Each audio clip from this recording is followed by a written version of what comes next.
Hello, puppies and kittens. I am talking with Ethan Allen, who is, or excuse me, Ethan Osborne, and he is he was running for, identifies as an independent socialist, and ran for U.S. House of Representatives in Kentucky.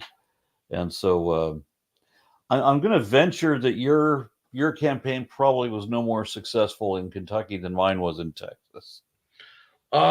So I did fairly well. And actually, I got the most votes for an independent candidate in my district's history as far back as I could find, which was the past like 80 years or so of records, which was 10,000, over 10,000 votes, just a little bit over 10,000.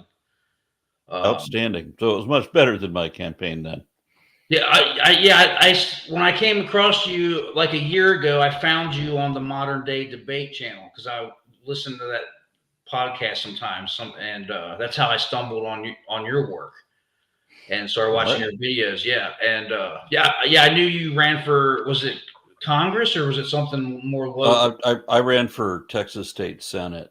Oh, okay, Uh, yeah, and the weird thing about that here is that they told me that in a normal election year, that you would need like $30,000 to begin a campaign for a job that only works every other year and pays 21,000 in those years when it works. right. Oh yeah, you basically, if you're not rich, you're not really getting anywhere in politics, Yeah, in electoral politics. I mean, yeah.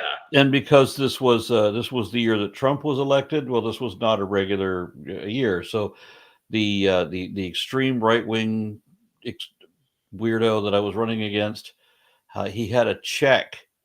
Someone donated a check of $2 million. Wow. Yeah, so that he could run against me, and the campaign, their platform, their primary issue was to make sure that trans people couldn't pee. Yeah, obsessed with trans genitalia, these people. So Yeah, I don't get it. I don't understand why for these conservatives with the idea of values, whatever they say are their values, is really always tied to prejudice somehow. oh, for sure. So family values means that they hate gays. Yeah, Right. traditional values means that they're conservative. They don't want to fix anything. They want to go back to when only straight white rich landowning Protestant Christian men had rights. And their American values basically translates this to racism, essentially, and their religious values, of course, are intolerance of anybody else's belief or Sure. position, or whatever. So I just see it as constant prejudice, and all of their platforms are look at this, for example. Woke is what everybody's talking about. That's the worst thing you can be, according to these people. Right. And woke just means, and sometimes I got this from the Ron DeSantis campaign. They know what the right definition is. Being woke means being aware that Right. certain demographics have a little more disparity, probably more issues to deal with than cisgendered white heterosexual guys like me, right? Or just the standard run of the mill. Or Um, maybe even woke kind of is to me. I think it's just political correctness, but in their eyes, but or it's whatever they make their own definitions up because they can't define it. But I well, always thought of it political, as just mindfulness. Like in Buddhism, they talk about mindfulness. It's just like you said, awareness, just being mindful of other people, basically. yeah. I mean, Tolerance. political correctness. I've heard these complaints about political correctness for a long time because people just don't want to have any compassion for anyone else. Right. But if you're advocating for somebody else's rights for a problem you don't have, like if you're a straight person advocating for gay rights, if you're a man advocating for women's rights, whatever, that's not even your lane. If this isn't your problem, why don't you shut up? Right? That's their perspective. It's like they can't advocate for gay rights until they realize their son is gay, Right. or something like that. It has to personally affect them. So if you're dealing with somebody that you realize that, hey, I realize that women might have more issues in this situation than me, or if they're female and they're black and they're Muslim and they're whatever, then there's probably a compounded thing that they're going to have a little bit more issues in this situation than I would. Right. That's all that means, right? Is that doesn't mean that you have to. Doesn't mean that you have to bend over backwards. Doesn't mean you have to do anything particular. Just try not to be the problem, right, or contribute to the problem. But that's the worst thing you can be, is compassionate for other people. I don't understand that. Right. It's all fear and paranoia based. And I just was watching the RNC convention, and you could see that on display there. That the first day, I think they had a Sikh lady. I think she was Sikh. She was a Sikh nationalist, and they were all melting down because she did a prayer. I mean, she's right wing too. That just shows how a lot of times these nationalist right wings, different groups, they'll try to come together, but they always end up fighting each other because they all think they're right based on their religion usually. But and that, you know, this boils down to like why I got involved in politics and became an activist myself. And it all comes from my rebellion against the religious fanaticism that I grew up around here in rural northern Kentucky. And, you know, my family, my parents were not crazy like religious fanatics. They were not. My dad wasn't very religious at all. My mom was like a new age Christian that claimed she claimed she was kind of witchy for a while and claimed she was Wiccan, and then when it got into like New Thought Unity, and my grandma was into New Thought Unity. I don't know if you're familiar with that, but it's like a new age. They're like a new age Christians kind of movement that Marianne Williamson was kind of involved with it back in the day. That kind of some woo-woo stuff, but they were tolerant of other religions, and when I started asking questions at an early age about what they were trying to teach me about God, it didn't make sense to me even as a kid. And you know, it's funny.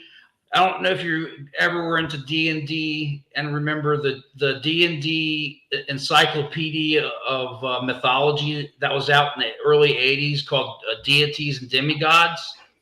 But I got a hold of one of those books when I was a youngster, like probably 6 or 7. It's probably I think I got it from my older brother.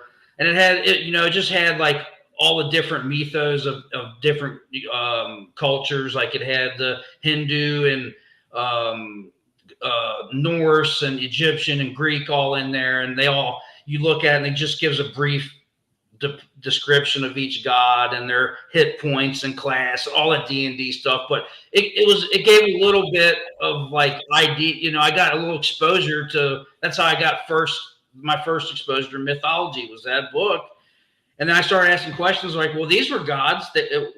What's the difference? And it didn't make sense because it sounded the same to me. And I started seeing, as a child, God as in the same realm as Santa Claus. I remember bringing this up to one of my teachers. For whatever reason in Texas, in English class, rather than teaching English, they taught mythology. I don't get that, why that was, but they were teaching Greek, Greco-Roman mythology. And so I asked, why is it that we're learning, if we're going to do mythology at all? I can understand why we're doing Greco-Roman and a little bit of Norse, just a little bit. Right. But why aren't we also looking at Egyptian or Persian or Sumerian, Mesopotamian? And the teacher said those are too controversial. And I thought, how can mythology be too controversial? But then when I started studying Mesopotamian mythology, I'm like, oh. Because that's where Judaism got a lot of their ideas from. Yeah, I'm getting it now. Right. Yeah, and I have a question on your politics before we get into the rest of your story.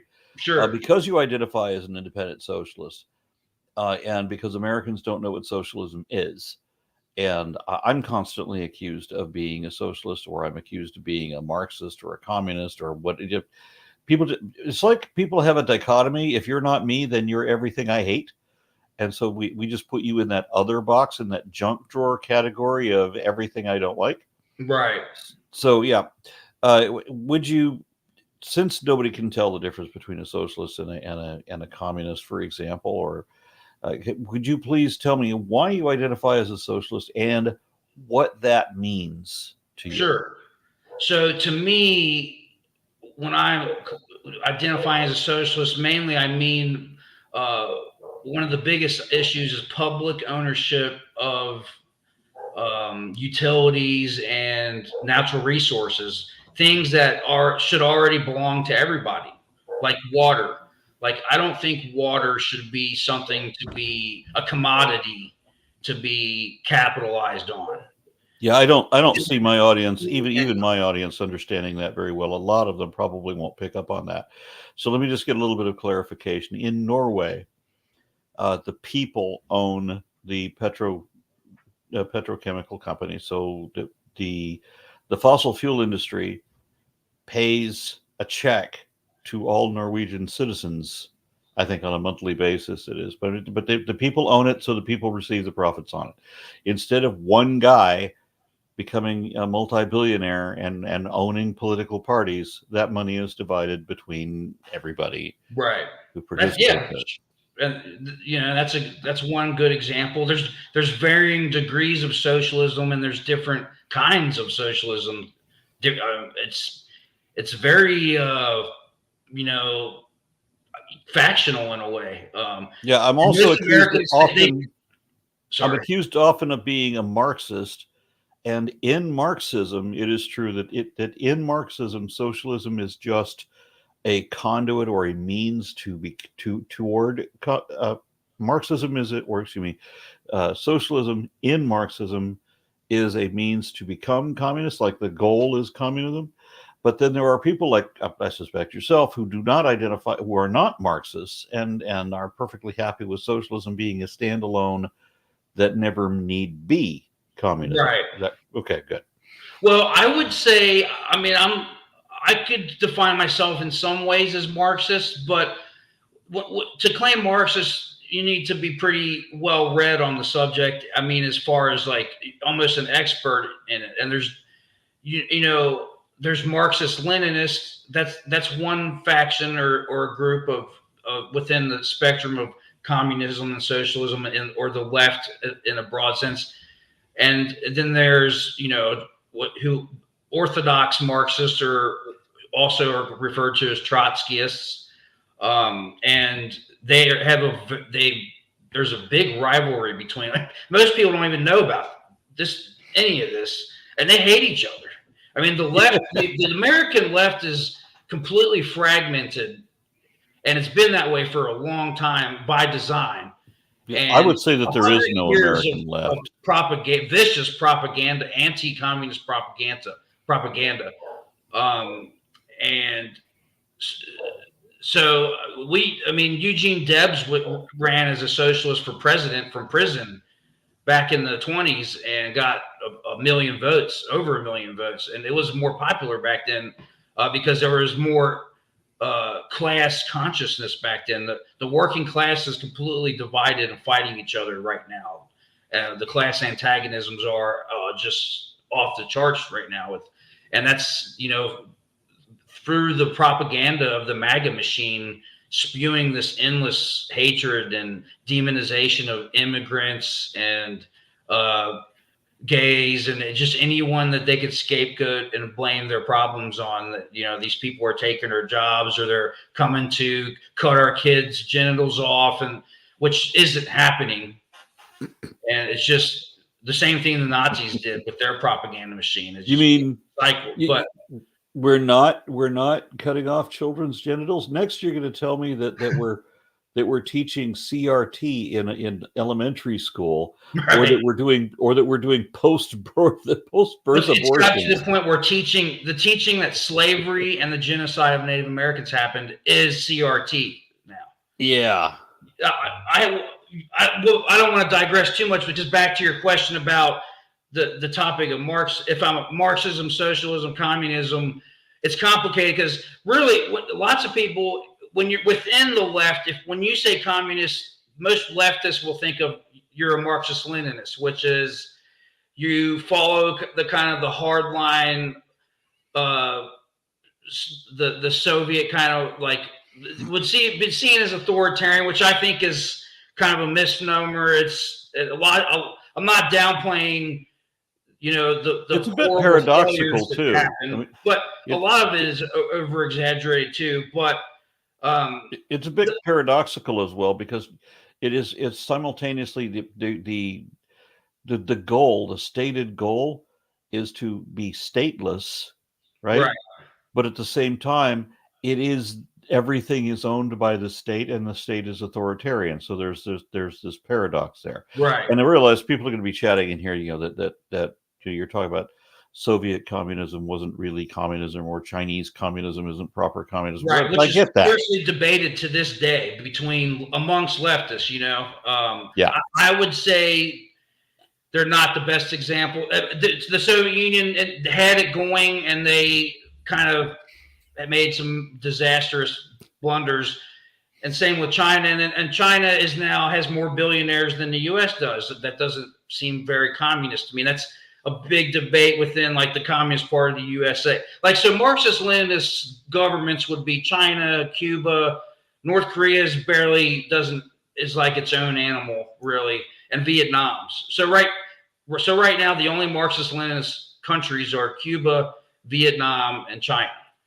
And each one of those countries, their forms of socialism that they are different from each other. They're all their own, socialist experiments. And you're right. Even in Soviet Russia, there were a hell of a lot of multimillionaires. There's the billionaire oligarchs were there then. They're not just there now. Right. So they've never really done communism the way it was advertised to be. Right. But the main thing about Marxism, though, is that it's revolutionary. That whether you're the Marxist-Leninist camp or the Trotskyist, they all agree that it's going to take eventually. Capitalism is a process first that got us out of feudalism, and it did lift people out of poverty, but it came through bourgeois revolution, which is revolutions of the upper middle class, the business owners rebelling over taxes.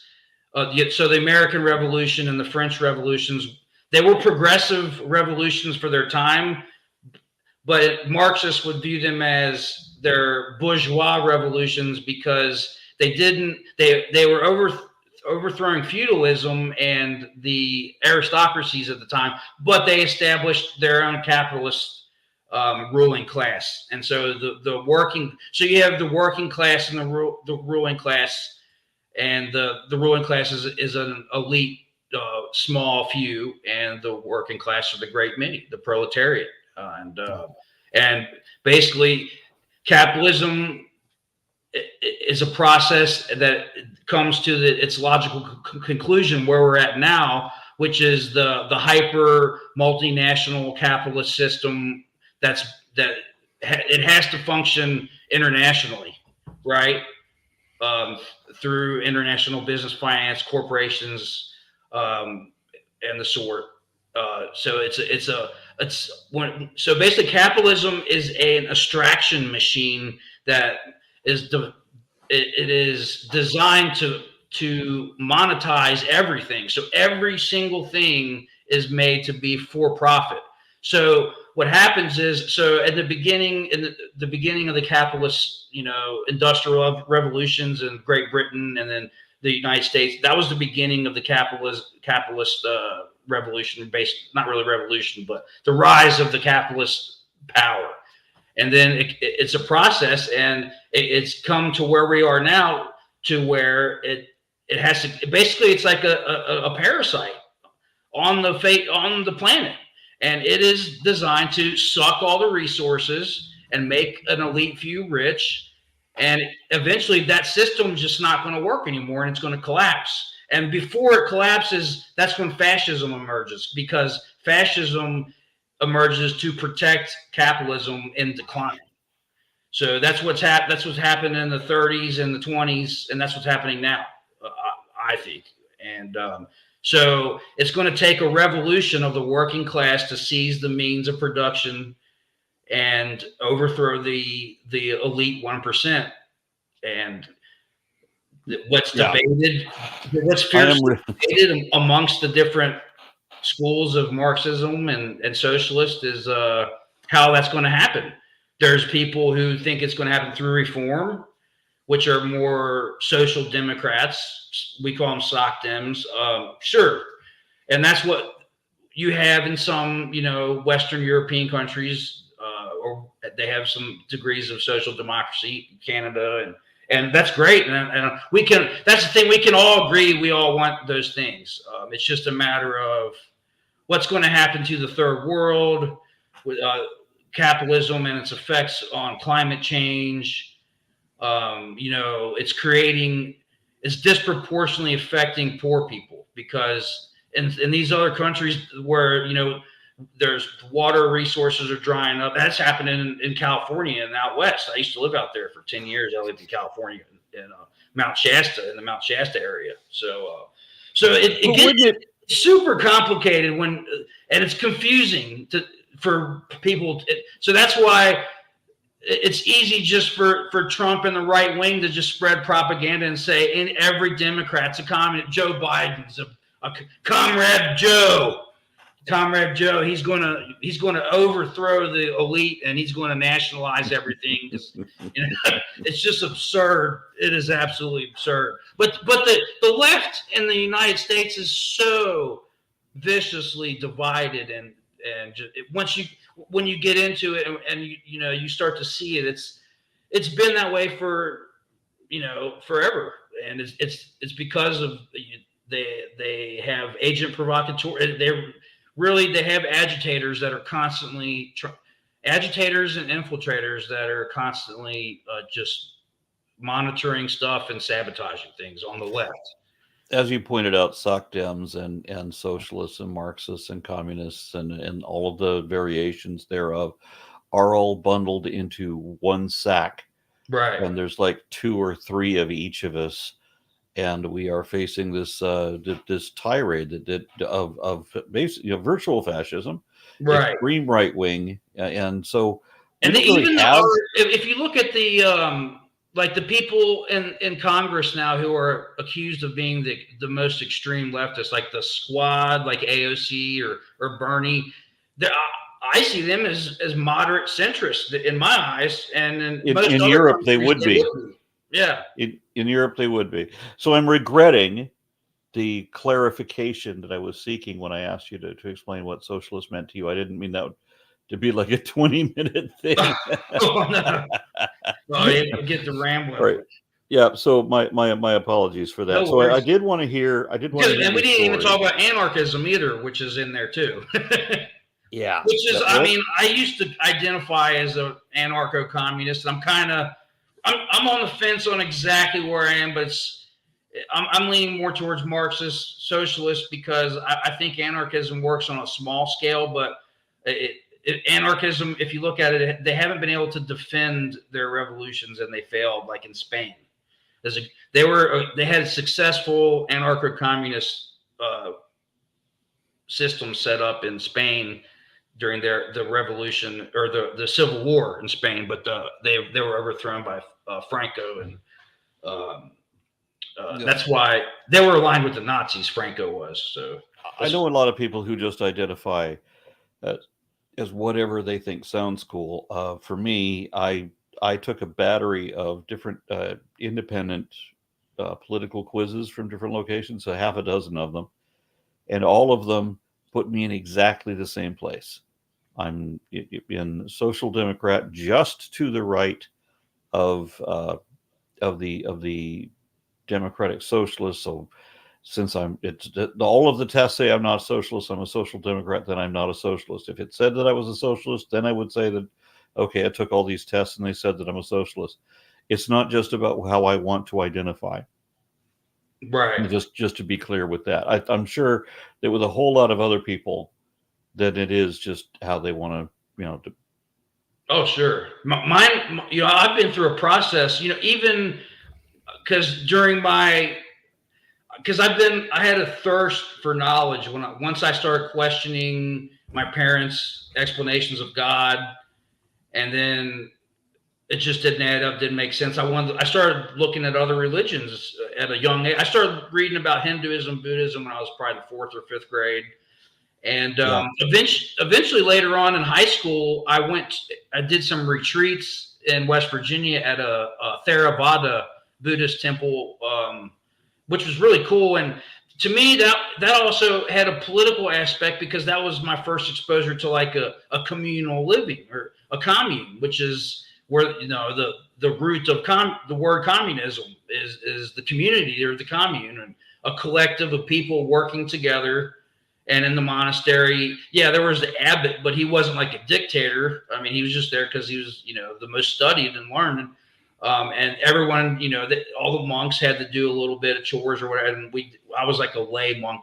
I was there for like a month in summer, one summer. And we took turns cooking and doing stuff outside, different things. And I mean, that's just like a small micro scale version of communism. One that would be more like anarcho-communism, because that's such a small scale. But that's just, it's a spectrum, that got me interested in, like I said, anarcho-communism, mutual aid. I read, I forgot if it's Kropotkin. There's a book called Mutual Aid in the Animal Kingdom, and it talks about how socialism or anarcho-socialism, whatever you want to call it, can exist in nature already. And that's another little thing about Marxism too, is like Marx wasn't the first socialist. Marx was the first. Marx and Engels critiqued utopian socialism, which was popular at the time, and that was socialism based out of different religious groups. Like an example of them would be the Shakers here in Kentucky. I don't know if you ever heard of them. They were kind of like Anabaptists. They were an Anabaptist sect, but they were utopian socialists, and they had communes here in Kentucky. And then their problem was their demand of abstinence. Exactly. Yes. So that they didn't realize that meant that there were no more Shakers. The Shakers were just dying out. Right. Until finally they're coming. Somebody told me this a couple of days ago that they got down to like two people. Yeah. Yeah. Well, maybe you guys can go ahead and procreate. Right. But right, so like I said, my rebellion against fundamentalist Christianity and my search for the truth, because I couldn't get the answers I want, so I started studying other religions as I got older.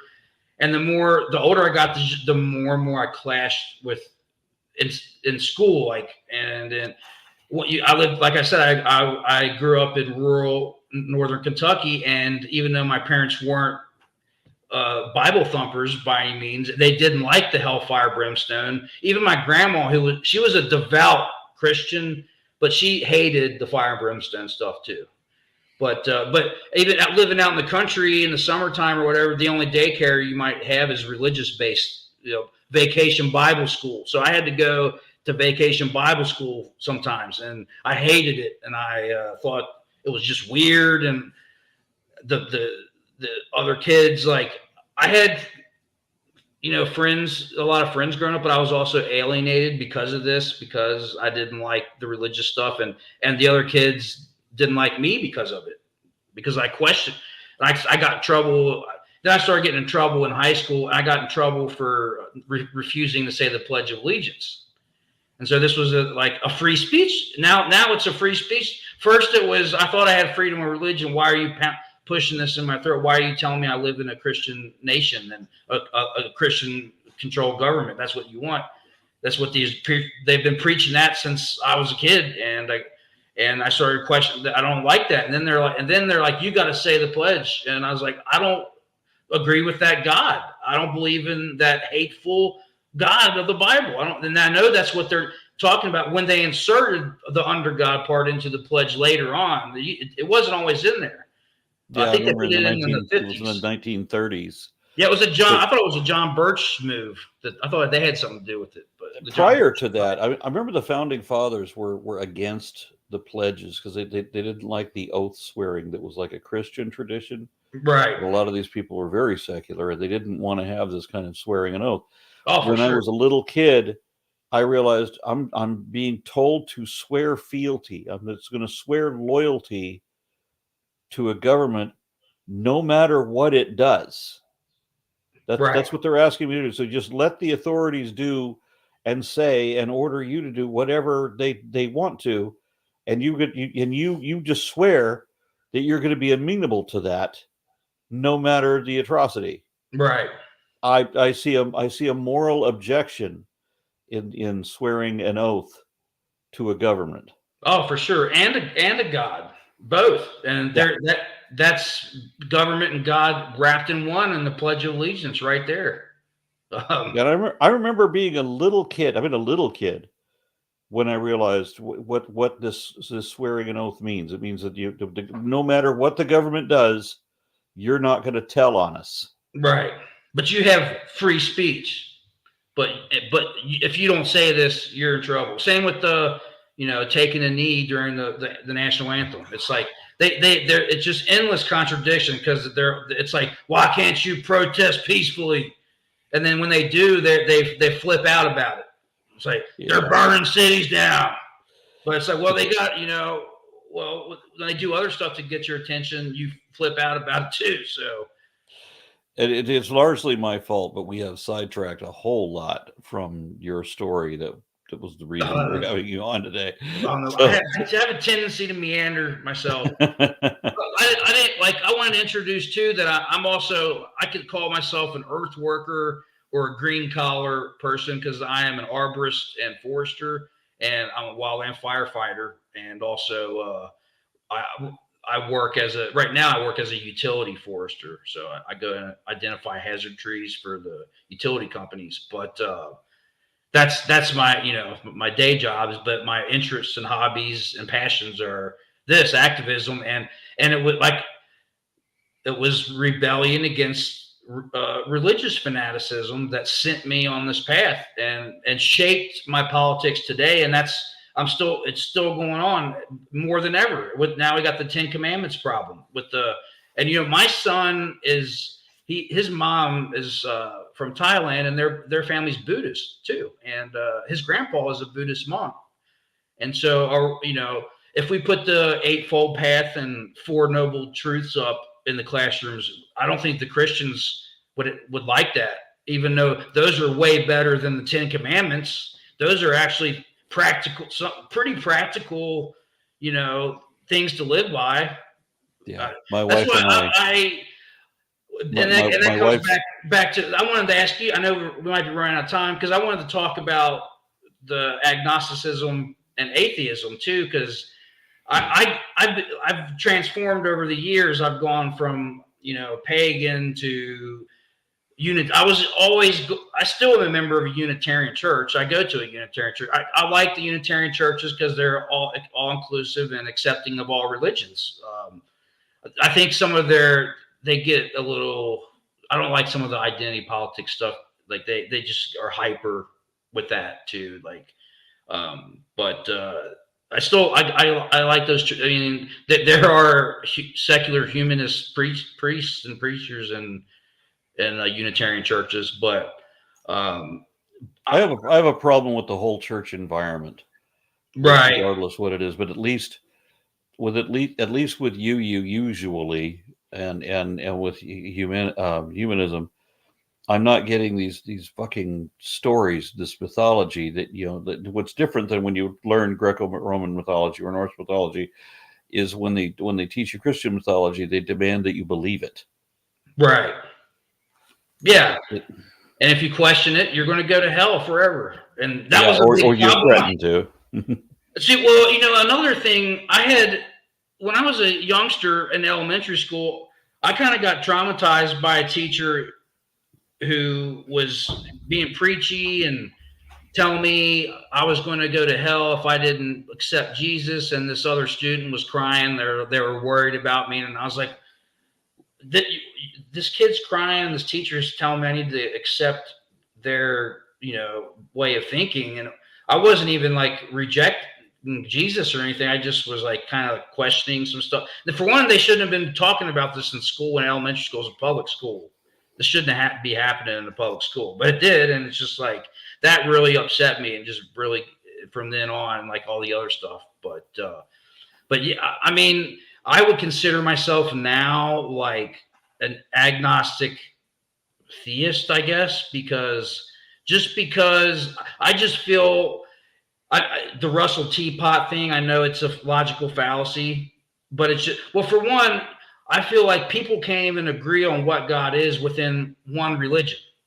Christianity has how many denominations? Like hundreds, over 400. As many as there are seats, as many as there are butts in the pews. And they all think that their way's right, and mostly, especially Catholics and Protestants, the two biggest sects of Christianity, and they still can't agree on anything. I mean, they don't, but you can't, people can't even agree on what God is. How can they can't even define it. I just feel like it's almost pointless to even try to, like, because it's improvable, for one.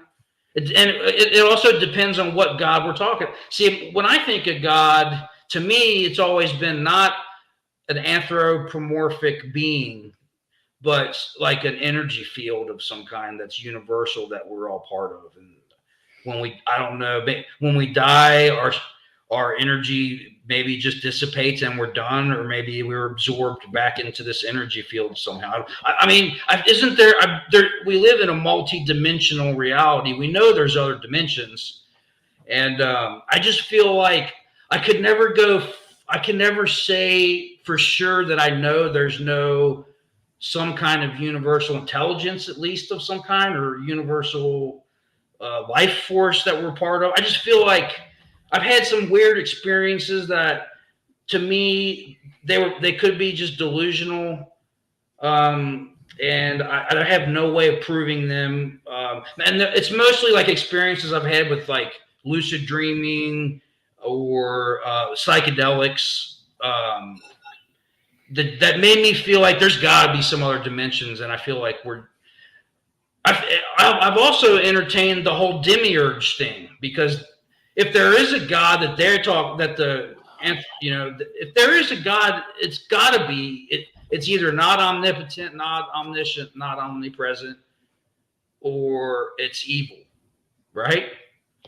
And this existence is actually hell, because we're born into suffering, and we're going to have some good experiences and some feel good time while we're here, but it's mostly suffering, and then we die. So, I mean, Earth could be a form of hell, and that's more of a Buddhist and Hindu concept. But I think that makes more sense than anything from Abrahamic religions. So, I mean, that's why I would consider myself agnostic theist, because I think there could be some kind of there could be some entities in these other dimensions that are like a higher frequency or plane than we're on. And who knows? I mean, we could be an experiment. I don't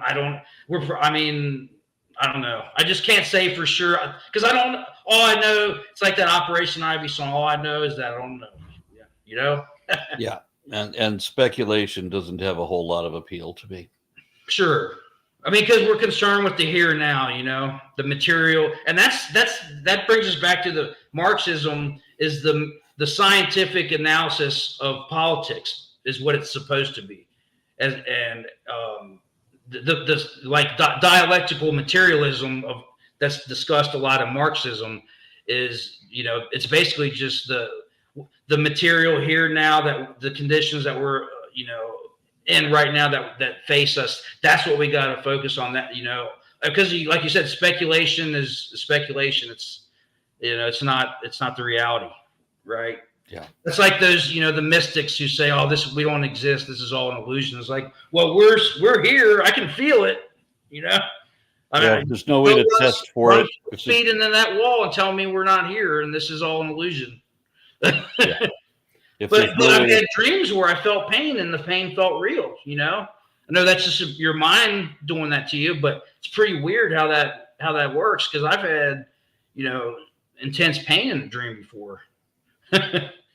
So I don't know. I used to be real interested in dreams and lucid dreaming, and had I don't have them as much anymore. But there was a point I was having them regularly, and it's kind of like being in a video game. Like it's pretty cool. I don't know if you've ever messed with it, but there's like techniques and stuff.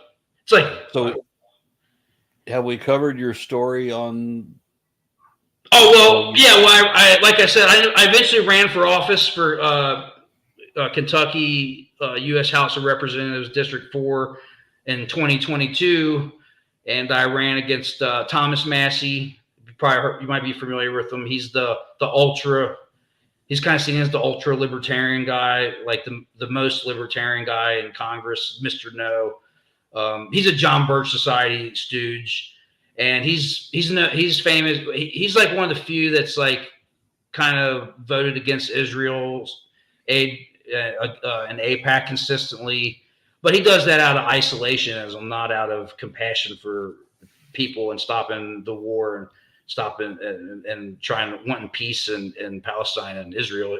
He's just an isolationist because all he cares about is money, and his political philosophy is we don't give any kind of aid at all to anyone. We're just completely isolationist, and let it. It doesn't matter if it's humanitarian aid. He's against all foreign aid. He's against aid to his own state when they have a disaster. Yeah. So I got over 10,000 votes for an independent. That was the most for an independent. But like I didn't. So you ran as a Democrat, and you were that was it. It was you as a Democrat against that crazy Republican guy. Yeah, there was a couple of issues though, because there was a bright young kid that jumped into the race. I mean, what had happened previously is for a decade or so, there were no Democrat opponents. So there's just the Republicans running primaries against each other. Yeah, then so you would have people running unopposed is such a detriment to democracy. So they only ran against doing that. They only ran against other Republicans. Right. And the weird thing is they're both evangelical Christians, and they're both accusing each other of being in league with the devil. Because that's just the way these people think. So when I jumped in, it was the first time that a Democrat was running in this district in I don't know how long, but all of a sudden there were 5 other guys because Trump won the election when nobody thought he would. Suddenly there were 5 other guys in there, and one of them had a much more realistic shot than I did, and he was kind of a star, and I realized that there's no chance in hell of me actually winning this. Oh, it was a primary. So yeah. So I mean, so now I'm not the only Democrat running. There's a bunch of them, and there was one of them that actually deserved to get it, and might get it, and would do a damn good job if he did get it. So I bowed out and let him have it.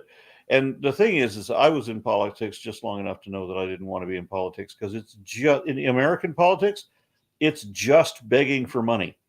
Yeah, that's capitalism for you. Yeah. So there's only like one office I can think of that I might run for, and it would be costly if I did it to me. So I doubt that I'm ever going to play the political game again. Right. Yeah, well, there's always, school board stuff, at least getting involved in things like those kind of positions, is because the right wing is already trying to flood people into them on even the most grassroots level. They're trying to overflow. Yep. So going in on the smaller, more realistic offices is definitely viable.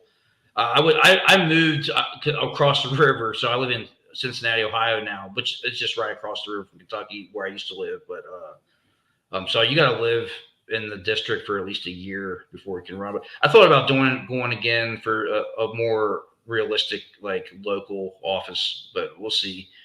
I'm more focused now on more orgs and working with different groups and parties for labor activism, and then fighting the for secularism, which is under attack always. But another reason I reached out to you is hoping we could connect with or whatever in that front, because I mean, I know if you're fighting for that kind of stuff, it's things I like to get involved with too here. So yeah, well, we do need more. We need all the secular activists we can get, because if Trump wins, everything I do for a living will be illegal. Oh yeah, I mean, people make fun of me. I foresee camps for me. They've already said it. They said communists, socialists, Marxists, anarchists, everybody that they see as leftists will be deported or put in camps. I mean, I've talked about it openly. They're not joking about it. When I hear them say that, I don't see it as a joke. And yep. I'm very freaked out right now. We're in the twilight zone right now politically. Like, yep. And I keep thinking we've seen it all, and it keeps getting crazier and crazier. And with this assassination situation, it looks like it's just handed him the White House, and it looks like Biden's dropping out. It looks like. So I mean, we're in a crisis right now. Fuck, I'm kind of freaked out, man. And that's a foolish thing. The Dems shouldn't have done that, because the polls don't matter. It's the 13 keys to the White House. That's the more important thing, And so Biden's record and his background, the fact that he was already president, he had a number of things to tick where he could win, regardless of what the polls are saying. Yeah, it's definitely chaos. It's thrown in the chaos for him doing that. Yeah, for sure. It doesn't matter that all the numbers are in his favor, because we live in a post-truth world where at the RNC, as you heard, they declared that during Trump years they had the best economy ever. Yeah. Which was a complete lie. Being that good myself, I was struggling. It's not just what you remember; it's according to the numbers that's wrong. Right. So there was nothing none of the facts are facts, but it doesn't matter. It's just whatever they want to believe. It's whatever they feel like, and so there's no way to correct these people. They're going off of complete misinformation, so they will vote to shoot themselves in the face. Oh yeah, I mean, and it's become a massive, insane cult. I call MAGA a coalition of cults, because it's like they've got all these crazy extreme fringes of every different kind of right-wing loon you can imagine, all coalesced into this. I mean, I'm talking from Scientology supported Trump, and their lunatic right-wing group themselves. I mean, we could talk all hours about that stuff with them. But you got Scientology, the Moonies, the Reverend Sun Myung Moon. They support him. They got the Bethel Church. I don't know if you ever heard of Bethel. They're another nutbag Christian Dominionist group. All the Christian Dominionist groups. There's some other ones that I'm forgetting that are like these other widely known cults that I always like. Oh, like Nation of Islam. Louis Farrakhan supports Trump. I mean, that's a pretty fucking weird coalition of right-wing. That is weird. With him trying to ban Muslims. Yeah. They're a cult in themselves. I mean, crazy, whacked out cult. And they're viewed as apostates by most Muslims. Yeah.